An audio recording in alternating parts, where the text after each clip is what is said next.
Welcome in, everyone, to the Larsonland podcast. I'm your host, Sawyer Hill, and I'm joined, as always, by my co-host, Dylan Bradshaw. We come in here every single week and talk about all things involving the 2021 NASCAR Cup Series champion, Young Money Kyle Larson.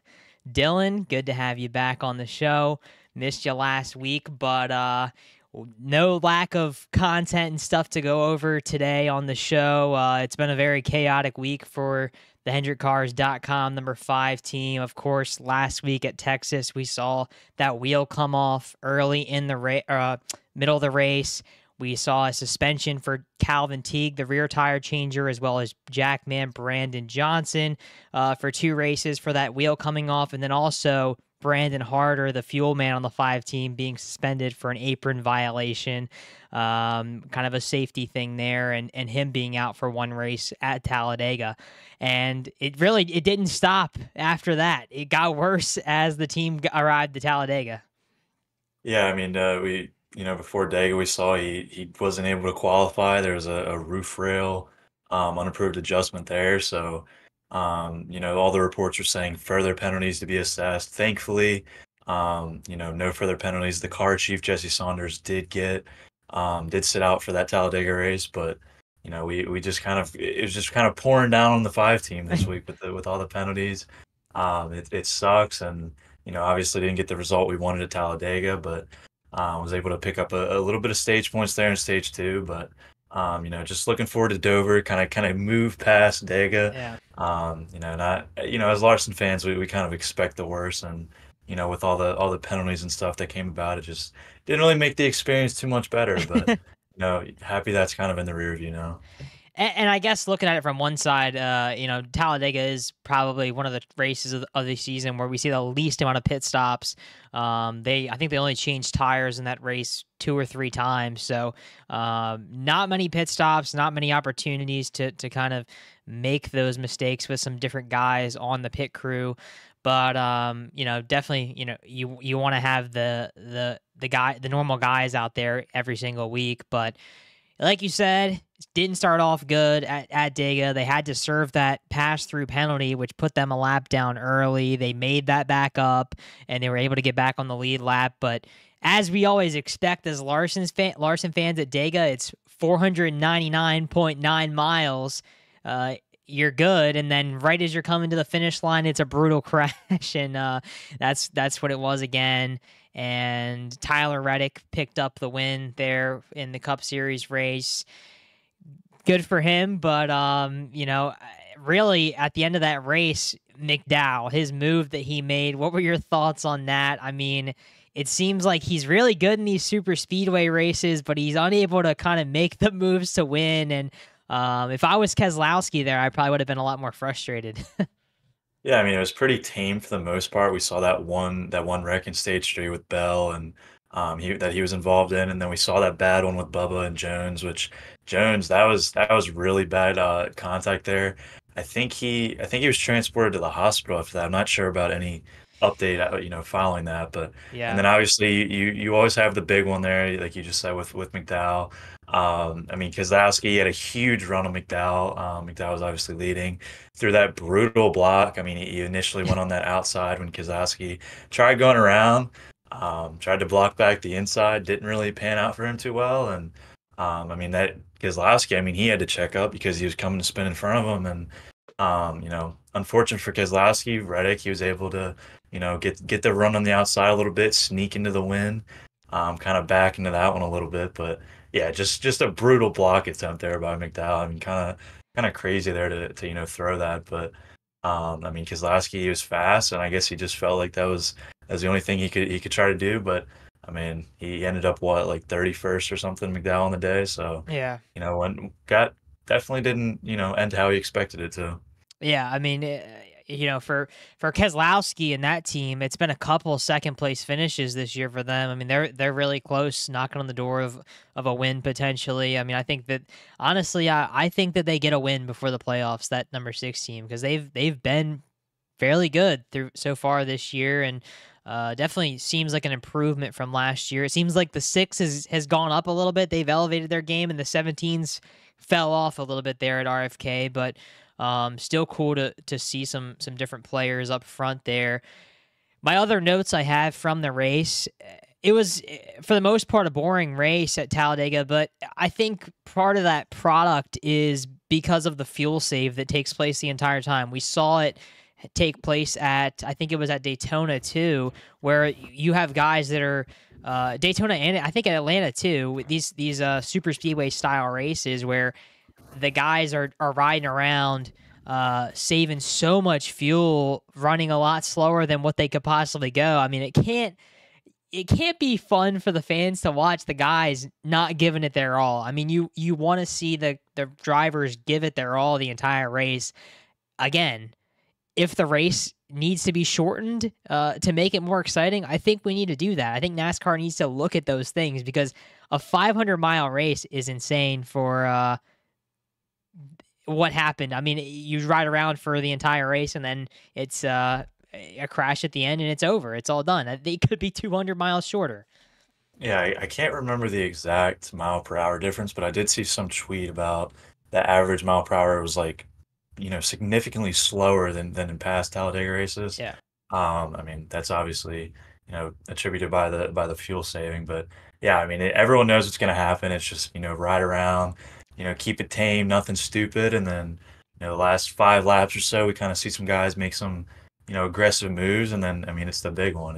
Yeah. It's cookie cutter. Everyone knows what's coming, and I mean, the owners kind of, dread going into these races because they know they're coming home with. I mean, it's more likely than not you're coming home with a wrecked race car, so it sucks. I mean, the guys that run a good race all day just get junked up. Like, I mean, Larson, he was obviously able to cross the line, but he was running like mid-teens, like 13, 14. I finished 21st because he was caught up in that. So just unfortunate for a lot of guys. We know what's going to happen, and can't wait to see Talladega in the playoffs. That's just just going to be dandy. Yeah, I agree. I mean, it's just we had a good race at Atlanta earlier in the season. Maybe that was a little bit of an anomaly, but in the playoffs, having Atlanta and Talladega, that's gonna be crazy to see. I'm sure if we get lucky, maybe one of them will end up to be a good race, but I doubt it. I mean, I'm just not very optimistic about these super speedway races, and especially not for Larson. I mean, it's been brutal every single season, every single race at these super speedways. Even when he's looked good and had the chance to be up front and contend for the win, something bad happens, and it did again this week, so not surprised there, but it's on to Dover for Kyle and the 5 team, and hopefully a chance to kind of turn things around after 2 21st place finishes in a row. Dover should be a pretty good track for them, and I'm looking forward to it, and hopefully I'll be there. Yeah, I mean, he's obviously, proven to be good there. He's qualified top 5 at Dover in 4 of his last 5 races there. The outlier being last year, he started, I think, 18th and finished somewhere in the 30s. I forget what happened exactly that race, but, always strong from there. 15 starts, 1 win, something that's actually crazy. I mean, just looking at his stats there, 73% of his race there, he's finished top 10. So, I mean, just super consistent. 899 laps led there, but I mean, we've seen with Dover in the next gen car, it's been, like many tracks, very difficult to pass. So, that starting position is gonna really be key there at Dover, and hopefully, without our normal pit crew guys for one more race, hopefully the replacements can fill in, the pit crew can keep it together, keep it going, because they've been great all year. It just sucks that the tire incident happened in Texas when it did, but looking forward to Dover. It's going to be a good race, I think. Yeah, I certainly hope so, and it's I always look forward to Dover with it being the race closest to me geographically, and it's a cool track. I mean, it's just a track that is really unlike any other that we see on the circuit, and hopefully Kyle can pull off a good finish. So looking forward to that. Looking back to earlier in the week for Kyle, we got some other racing to talk about that Kyle took part in. Friday night and Saturday night at the Talladega short track with the Case Construction, or the World of Outlaws Case Construction late model series. Unfortunately, we kind of thought that the races or the Cup race at Talladega on Sunday was going to be the one affected by the rain, but it ended up being the dirt races on Friday night and Saturday night.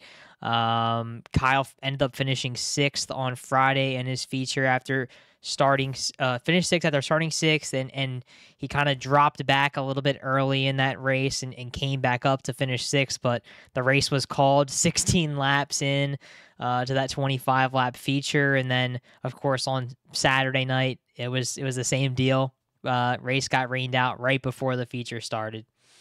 Yeah, unfortunately, I mean, he started off the night quick time in Group B. It looked like it was, set it to be a pretty decent night for him. I think he was set to start 12th in that 75 lapper too. I mean, that would have been, Yeah. pretty exciting to watch. But the raining and lightning in the area, I believe they postponed it to September. So you're gonna have to wait an awfully long time if you want to, watch that race there at the Talladega Short Track. But yeah, unfortunate. Both nights rained out. It's been so long we've seen Kyle in the late model. It's kind of a treat to see him there.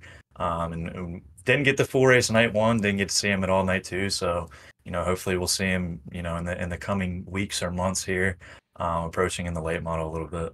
Yeah, I'm definitely hoping to see him in the late model some more. And of course, as you mentioned, that September postponement date for that race, I don't at this point nobody knows if Kyle will be able even to make it back. I haven't even looked at the dates and where that kind of shakes out in the schedule NASCAR wise, but kind of doubt he'll be able to come back for that, but we'll see.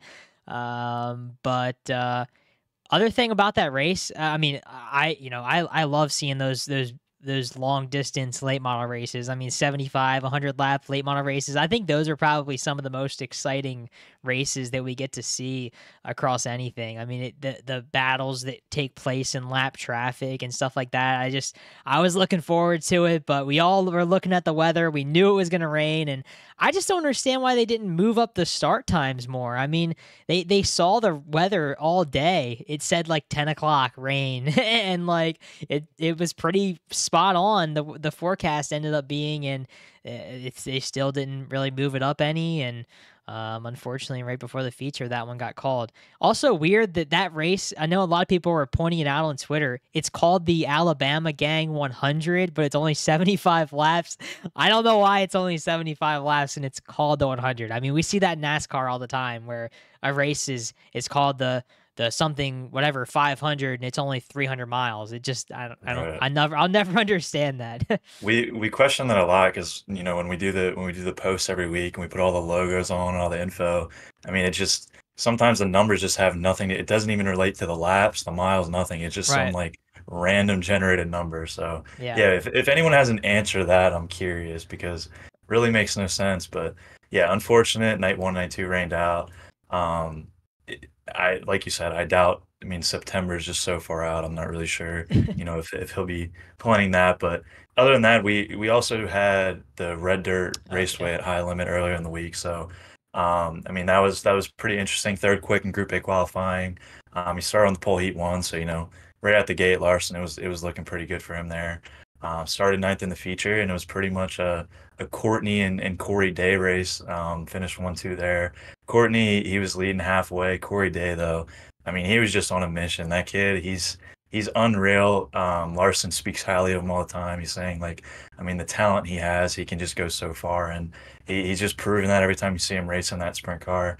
He's really good, Larson-esque there in the sprint car. But Larson, he fell back a little bit.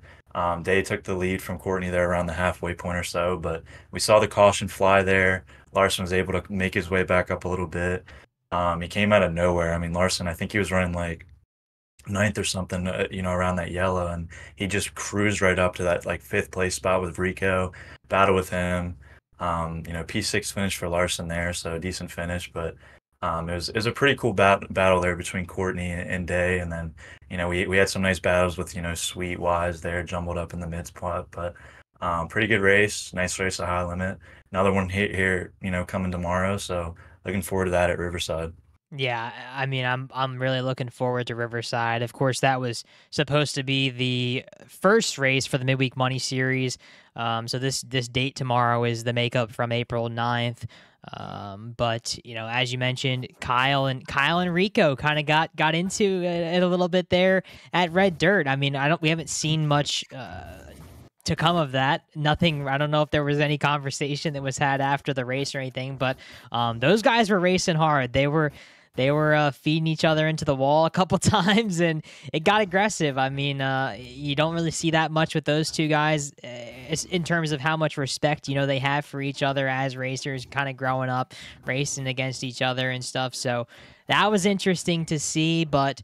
That sixth place finish for Kyle was good all in the grand scheme of things. Just I think that the 57s it's interesting because some of the guys that we saw last year be the big contenders and the guys that were up front in sprint car racing seem to be like a step behind to start the year. I mean, Kyle's kind of seemed a little bit of a step behind. Rico's seemed a little bit of a step behind. And going into last weekend, it seemed like Brad Sweet and the 49 team were kind of off a little bit, but they knocked off two wins in a row on Friday night and Saturday night with High Limit. So, they're hitting on full stride. So I'm kind of predicting a good run for Larson tomorrow night out there at the Riverside International Speedway. Yeah, it's kind of funny because last year, I mean, it was obviously, Larson and Rico pretty much every race Yeah. battle for the lead. Everyone hyped up saying, is there a rivalry between, you and Rico happening? And, obviously they shot that down, but was kind of interesting to see that little battle there. They kind of got into the wall a little bit, racing super aggressive. So, yeah, I don't know if, something took place, but it's cool to see, some guys battling hard there, and, hopefully it can just turn around, get it going here and put that 57 car back up front because, with High Limit, we're kind of used to seeing that based off last year. I mean, it was every single race, that Kyle raced, you just saw him up front, and, haven't really seen that much this year. So hopefully we can turn it back around tomorrow at Riverside. Looking forward to it.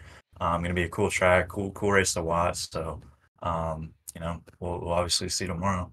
Yeah, and obviously, Kyle did pick up the first race of the season there at East Bay. He won that one, but since then hasn't been much and hasn't really raced a ton. But High Limit's really competitive so far this year. I mean, they've got a lot more drivers full time this year compared to last year with just the midweek thing. Some guys coming over from the Outlaws, hopping on board with that series. So it's really competitive. I think it's really hard to just run in the top 10 with High Limit on a given night. The top 10 guys are really good sprint car racers, and we've seen that over the past couple weeks with competition there, and looking forward to Kyle kind of trying to defend that midweek Money Series championship. He's obviously sixth in the standings right now after that sixth place finish last Tuesday, and it's the CMR 1-2 out in front. Corey Day and Tyler Courtney leading the point standings there. Yeah, do we have any, cool sprint car race of the weeks? I know we're kind of gearing into the end of the podcast. Do we have any interesting ones this week? Yeah, we'll transition into the random Kyle Larson race of the week. Unfortunately, it's not a sprint car race this time. It ended up being from April 26th, 2013 at the Richmond Raceway with the NASCAR Xfinity Series. Kyle was driving that 32 car on that day. He started 18th and finished 8th. And I've linked in the YouTube version of the podcast, the videos for anybody to go and check out that race. I kind of watched a few minutes of it before we started the podcast, and with everybody complaining about the Fox broadcast from this weekend, kind of so many commercials and all the different complaints we see on a weekly basis, that Xfinity race was broadcasted by ESPN, Alan Bestwick in the booth. The pit road coverage was awesome. It was giving me like massive throwback vibes there. The ESPN broadcast. I love those races that were on ESPN. They always seem to have such good coverage of the race, and maybe we'll get lucky and see that again one day. But the Fox broadcasts, they've been awful, and I can't wait for it to switch over to NBC already. Yeah, I always find myself, on Instagram Reels and TikTok locked into like some old 90s races and, early 2000s, although I didn't, watch that and grow up in that era. But I mean, it's just, I mean, the announcing, the hype that they bring to, the cars making moves, the way the cars sound, Yeah. all the iconic drivers, iconic paint schemes.